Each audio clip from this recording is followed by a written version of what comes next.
Assalamualaikum warahmatullahi wabarakatuh. Nama saya Hamdan Robi, saya dari kelas SI 4104. Saya membuat video ini diperuntukkan untuk memenuhi tugas individu dari mata kuliah Enterprise Application Integration untuk ITS. Pertama, di sini saya akan mendemonstrasikan terlebih dahulu API yang telah saya aplikasikan ke dalam project Android ke sebuah website. Di sini saya itu total menggunakan 3 buah API dengan aturan REST API. Dan juga saya menggunakan CURL atau curl atau juga yang biasa disebut sebagai client URL serta Postman sebagai tools atau kakas yang saya gunakan. Oke, langsung saja saya demokan terlebih dahulu untuk projectnya. Ini adalah project Android yang akan saya gunakan. Pertama kita melakukan booking terlebih dahulu.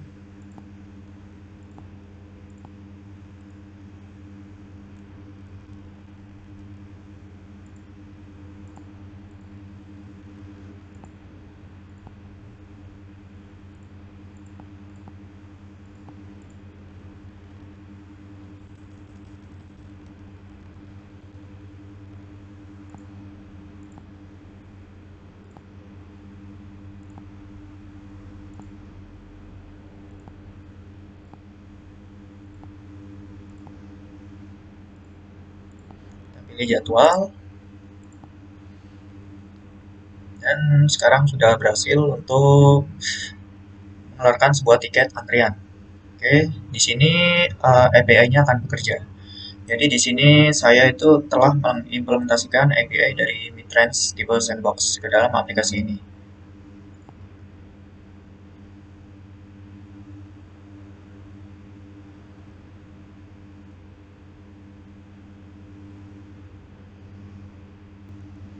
Nah, setelah melakukan loading tadi atau yang disebut HTTP request, nah setelah berhasil terkoneksi ke dalam API tipe Midrange tipe Sandbox-nya, maka akan muncul menu sebagai berikut.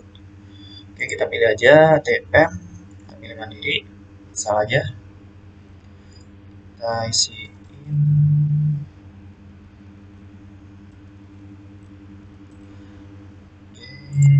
emailnya, kemudian ini ada instruksinya, juga untuk internet bankingnya. Oke, kita klik Pay Now. Nah, oke, di sini ada tertera company code dan bill pay code. Kita coba untuk membayarnya langsung.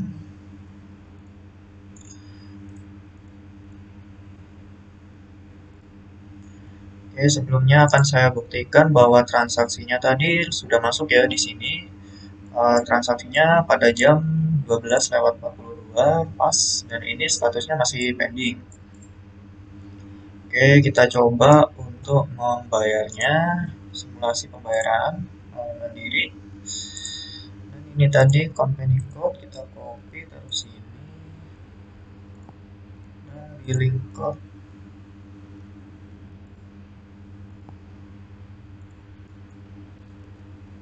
kita input, dan di sini akan tertera total pembayarannya yang harus dibayarkan. Oke, kita pay saja, dan transaksi sukses. Kita lihat apakah di sini sudah terubah statusnya. Kita reload, dan statusnya sudah tersettlement. Artinya API dari Midtrans ini berhasil sukses diimplementasikan oleh proyek saya. Di sini ada detail transaksinya. Oke, lanjut. Kemudian di sini kita back saja. Oke, untuk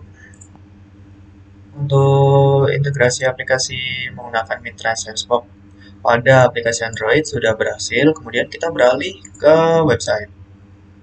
Nah, di sini saya sudah menyiapkan website yang mana website ini tuh udah terintegrasi juga sama aplikasi Android yang tadi. Jadi di aplikasi Android ini tentunya menyimpan data-data dari booking-booking para penggunanya. Nah, di sini di website ini saya mengintegrasikannya dan berhasil mengambil beberapa data. Di antaranya ada data dari dokter, kemudian data dari rumah sakit, kemudian dari data corona, customer data, dan payment data. Oke, langsung saja kita demonstrasikan ke customer data. Kita klik. Nah, di sini akan muncul dari data-data customer yang sudah pernah melakukan pada aplikasi ini. Jadi data-data ini tuh diambil melalui database dari aplikasi Android saya. Nah, di sini saya mengimplementasikannya menggunakan API dari Firebase dengan menggunakan key dari aplikasi Medico ini. Oke, lanjut. Tadi untuk yang customer data. Kemudian untuk yang payment data, nah, di sini akan tertera bahwa data-data payment yang telah terjadi di aplikasi tadi berhasil saya ambil dan saya tampilkan di sini. Caranya sama seperti yang awal tadi, yaitu saya menggunakan API dari Firebase. Oke, lanjut. Kemudian ada dokter, hospital, dan lainnya ini sekiranya sama. Yang membuat beda itu ada di ini Corona Data. Jadi di Corona Data ini saya mengambil API menggunakan Kawal API, kawalapi.com. Oke, jadi di sini berhasil mengambil data eh, region mana, data corona region mana, kemudian menampilkan jumlah positif, jumlah yang berhasil sembuh, dan jumlah kematian. Oke, dan di sini juga itu pas update juga selalu diperbarui. Oke, sekiranya itu untuk demonstrasi penggunaan API. Selanjutnya saya akan menjelaskannya satu persatu terlebih dahulu. Oke, kita mulai dari aplikasi Android terlebih dahulu ya, di mana saya mengintegrasikannya dengan API dari Mitrans.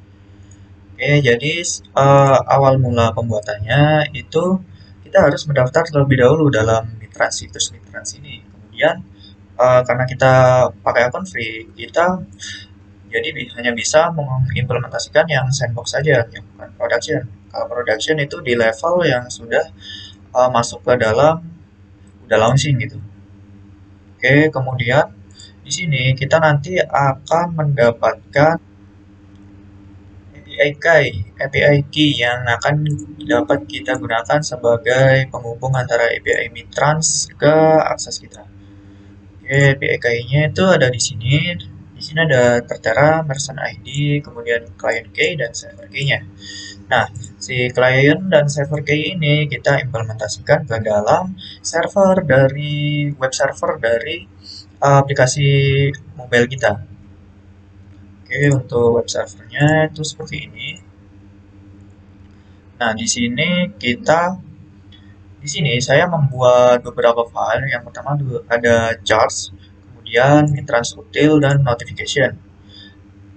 Jadi di sini seperti biasa developer pada umumnya itu membaca dari dokumentasi terlebih dahulu ya. Oke, di sini dokumentasinya itu, nah yang ini di dokumentasi Mitrans API ini sangat lengkap ya menurut saya. Jadi di sini tertera cara-cara untuk mengimplementasikan API dari Mitrans ini sendiri. Oke, yang pertama ini kita harus membuat server key-nya terlebih dahulu. Server key dapat dari kode yang tadi ya, yang kita akses dari sini. Oke, kemudian untuk yang lain sekiranya bisa dibaca sendiri. Seperti ini ada metode get, post, dan lain-lain. Oke, lanjut ke ini file server. Jadi di sini itu file notification ini itu sebagai logic dari server yang kita buat untuk menghubungkan aplikasi Android kita ke dalam API website Mitrans tadi. Nah, di sini yang tertera di yang paling penting itu kita masukkan initiatornya tadi. Jadi kita masukkan environment-nya, API URL, dan server key-nya tadi. Dimana server key-nya kita dapatkan dari setelah registrasi tadi. Oke, setelah kita masukkan sini, berarti kita tinggal membuat logiknya. Logiknya bagaimana ketika server itu berhasil merespon, bagaimana server itu ketika gagal, dan sebagainya. Oke, di sini saya menggunakan CURL. CURL ini atau client URL itu digunakan untuk melakukan HTTP request ya. Jadi kita ini ini sebagai inisiator untuk menghubung ke API-nya menggunakan aturan REST API itu sendiri. Oke, dan untuk file notifikasi ini sebagai logiknya tadi ya. Nah, setelah itu kita hubungkan ke aplikasi Android-nya, di codingan Android-nya. Di sini saya menaruh dari initial mitrans-nya itu di tiket reservasi. Sebenarnya ada juga di file Android, namanya ini mitrans util. Nah, di sini mitrans util ini juga untuk sebuah kelas yang digunakan untuk melakukan inisiasi kepada API-nya tadi. Di sini kita melakukan uh, ada client key dari sandbox yang kita dapatkan tadi, dan juga ada client key dari production yang kita dapatkan tadi. Nah, berhubung kita memakai yang sandbox, jadi kita pakai yang API key client key yang ini. Oke. Dan ini link ini itu berisi file dari file yang kita buat server website tadi. Server web server yang digunakan untuk menghubungkan API dari mobile ke website.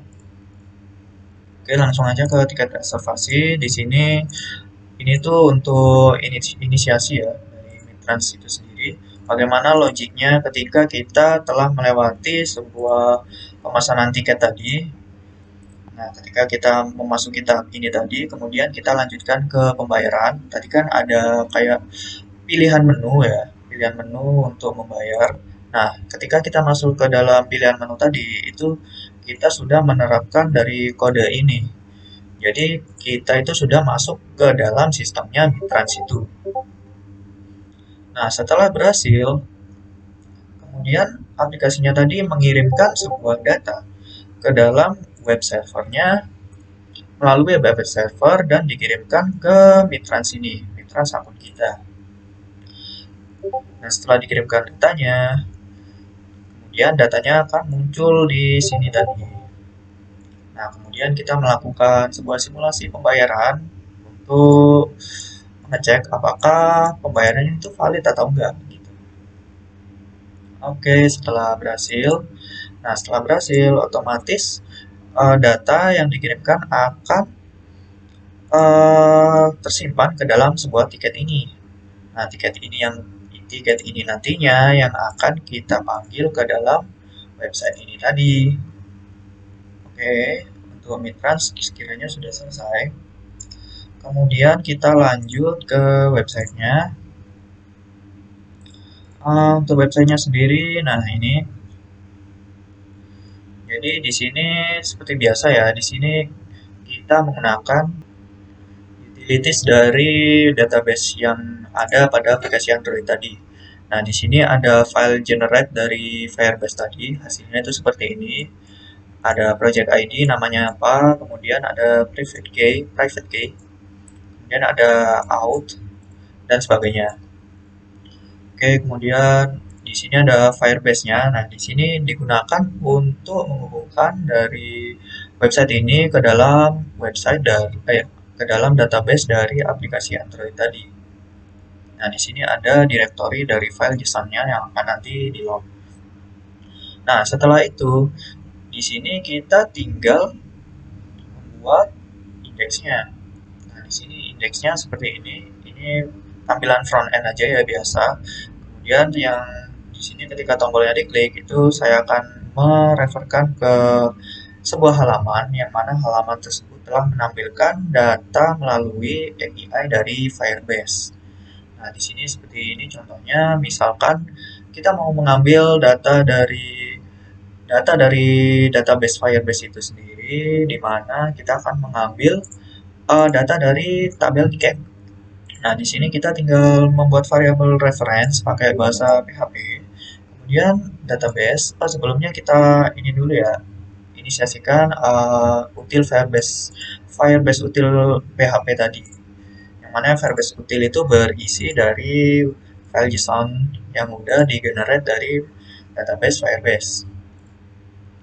Nah, kemudian kita tinggal membuat variabel ini tadi, kemudian mengeksekusi dari tabel tiket. Kemudian values kita mendapatkan value-nya. Seperti itu. Kemudian tinggal kita tampilkan ya di sini. Di sini saya tampilkan menggunakan tabel biasa aja. Jadi di sini ada variabel data order, kemudian false and true, dan kita tampilkan jenis layanannya apa, harga layanan, penyedia layanan, tanggal, dan status. Oke, hasilnya akan seperti ini. Payment. Nah, hasilnya akan seperti ini. Jadi data di sini itu mengambil data dari tiket ini, dimana cara mengambilnya itu melalui API dari Firebase project kita. Nah, kemudian sekiranya yang untuk yang lain juga sama ya caranya.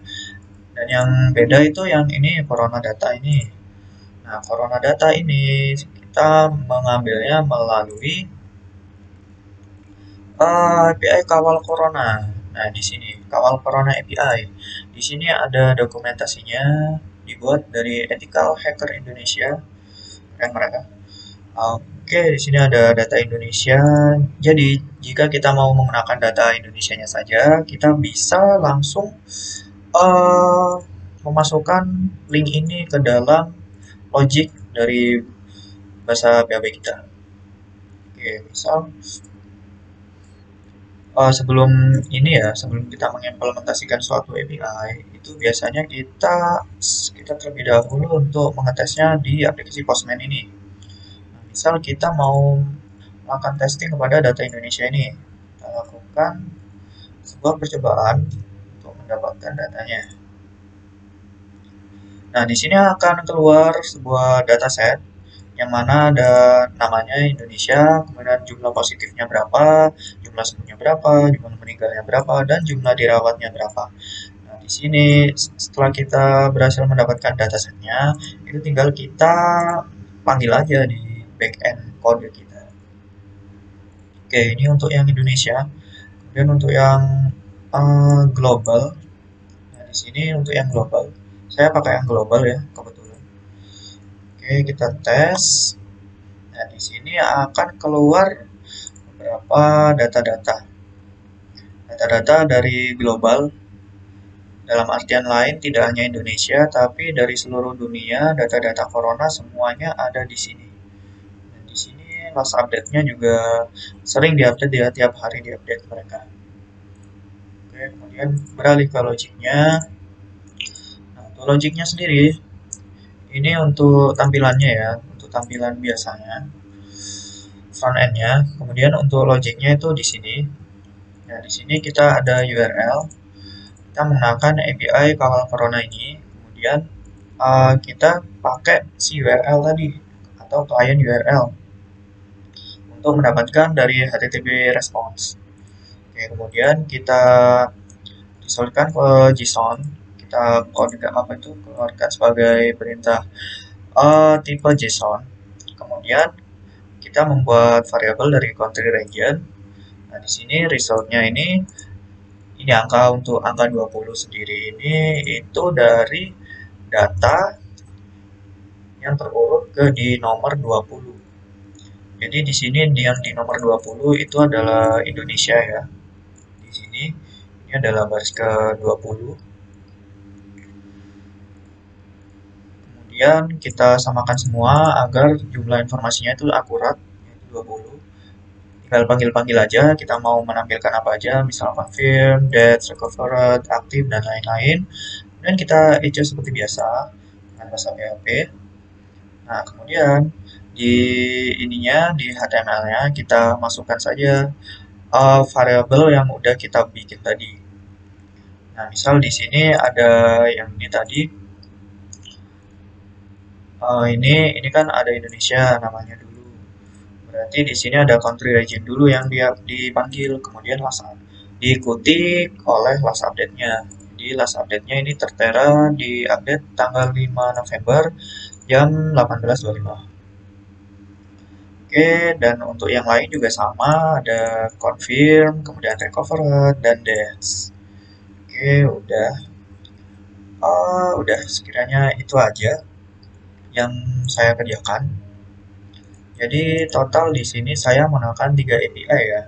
Yang pertama itu ada API dari Firebase ini sendiri, kemudian API dari Mitrans, dan API dari Kawal Corona ini.